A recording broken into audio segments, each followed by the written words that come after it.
हमारे अन्नदाता की जी तोड़ मेहनत और जनता के पैसों से खरीदा गया 1 लाख क्विंटल अनाज गोदामों में सड़ रहा है। मध्य प्रदेश के तकरीबन 26 जिलों के गोदामों में अनाज के हाल कुछ ऐसे ही हैं कि उनको जानवर तक अब नहीं खा सकते। इन गोदामों में 1,20,000 क्विंटल अनाज बुरी तरह सड़ चुका है और अब इनको शराब कंपनी को मामूली रेट पर बेचने की तैयारी हो रही है। मगर कोई ये नहीं पूछता कि इस बर्बादी का जिम्मेदार आखिर कौन है। देखिए 2 जिलों से आई ये ग्राउंड रिपोर्ट।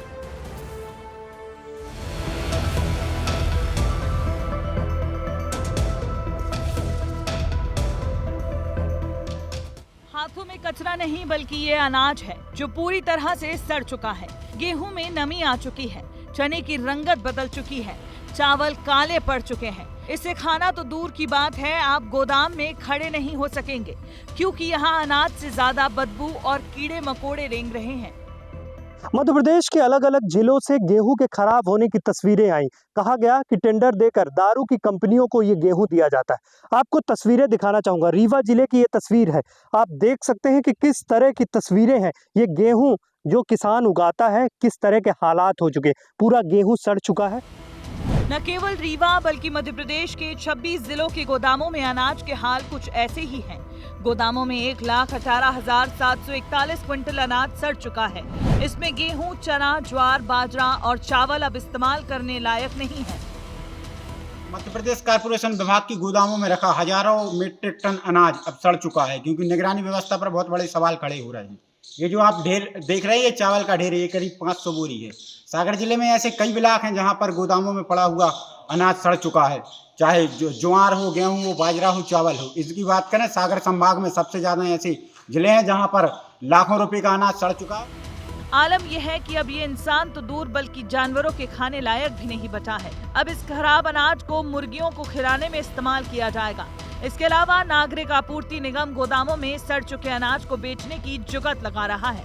अधिकारियों की मेहरबानी ही समझे, जो अनाज लोगों की प्लेट में परोसा जाना था उसी अनाज के लिए शराब कंपनियों के लिए टेंडर निकाले जा रहे हैं। यानी जिस अनाज पर समर्थन मूल्य पर खरीदी, परिवहन, भंडारण मिलाकर 30 रुपए प्रति किलो के हिसाब से खर्च हुए, अब उसे 2 से 16 रुपए में बेचा जाएगा। नागरिक आपूर्ति निगम साल 2021 से लेकर 2024 के बीच सड़े हुए अनाज की नीलामी के लिए 6 बार टेंडर जारी कर चुका है।